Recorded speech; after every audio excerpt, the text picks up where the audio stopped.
మన వేదాలు, వేదాంగాలు, ఉపనిషత్తులు, ఆ తర్వాత ఇంకా స్మృతులు, రామాయణ భారత గ్రంథాలు, ఆ తర్వాత ఇంకా ఏంటి దర్శనాలు, ఏది కపిలుడు సాంఖ్యము, పతంజలి యోగ సూత్రాలు, ఇంకా అష్టాదశ పురాణాలు, వ్యాసుడు రాసినవి, ఇవన్నీ కూడానబ్బా మన లక్షల వేల వేల వేల మన ఋషుల యొక్క భావాలు.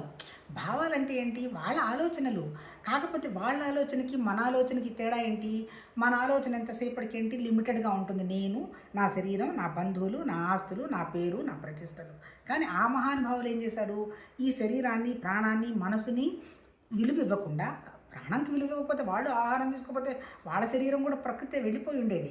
కాకపోతే ఎంతవరకు ఇవ్వాలో అంతవరకు ఇస్తూ అసలు సత్యం ఏంటి అనేటువంటి విషయంగా వాళ్ళు తపస్సు అనండి, లేకపోతే యజ్ఞాలనండి, యాగాలనండి, మంత్రాలనండి, అలా అన్నీ చేసి వాళ్ళు ఒక విషయాన్ని గ్రహించారు. యునానిమస్గా చెప్పినది ఏంది ఋషులు? భగవతత్వం అనేది ఒక నిరాకారమైనటువంటి ఒక శక్తి. దానికి గుణాలు, నామాలు, రూపాలు ఏమీ లేవు.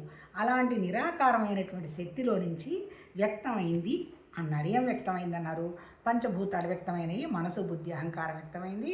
దాంతోపాటు ఋషులు నా నుంచే వ్యక్తమైనారు. ఆ తర్వాత ఆదిత్యులు 12 మంది నా నుంచే వ్యక్తమైన. నా అంటే ఎవరు? నిరాకారమైనటువంటి శక్తి. అది భగవద్గీతలో చెప్తాడు. తర్వాత ఏంటి? ఏకాదశ రుద్రులు 11 మంది నా నుంచే వ్యక్తమైనారు.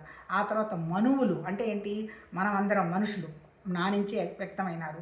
ఆ తర్వాత ఇంకోళ్ళు ఎవరు? అశ్విని దేవతలు నా నుంచే వ్యక్తమైనారు. ఆ తర్వాత మళ్ళీ మనకి చాలా కథలు ఉన్నాయి. ఏంటి? గరుత్మంతుడు, వీళ్ళందరూ కూడా దేవతల కిందనే కన్సిడర్ చేసి తర్వాత అంటే ఏంటి? నాట్ ఓన్లీ ఈ మనుషులు కాకుండా చెట్లు, ఏది అశ్వత్థ చెట్టు, జంతువులు, ఆ తర్వాత ఇంకోటి ఏంటి? మొసలి అంటే ఏంటి? జలచర ప్రతి ప్రాణి నా నుంచే వ్యక్తమైంది అనేటువంటి విషయంగా చెప్తూ ఇంకా ఏం చెప్పాడు? ఈ జీవత్వం ఉన్నటువంటి మనిషికి 3 గుణాలు ఉన్నాయి కాబట్టి వీడు సత్యాన్ని మర్చిపోయినాడు. ఈ 3 గుణాలు కనుక దాటితే సత్యాన్ని గ్రహిస్తాడు అని చెబుతూ ఏం చెప్పాడు?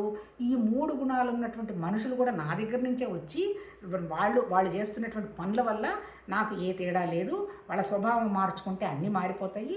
ఏ మనిషి కూడా వీడు గొప్పవాడు, వీడు తక్కువవాడు అనేటువంటి భావం నాకు లేదు, నాకేం సంబంధం లేదు అనేటువంటి ఒక ఆది మనస్సు అంటే ఏంటి? మొట్టమొదటి ఆలోచనతోటి అక్కడ కూర్చోవడం జరిగింది.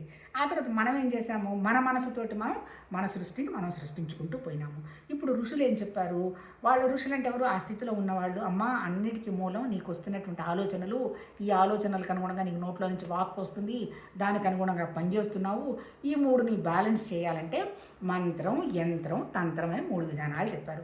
మంత్రం అంటే ఏంటి? మంత్రం ఓం నమ శివాయ అన్నాము, దానికి అనుగుణంగా పక్కన మనకు ఆలోచనలు రావు. యంత్రం అంటే ఏంటి? ఒక విగ్రహాన్ని పెట్టో ఇంకోటి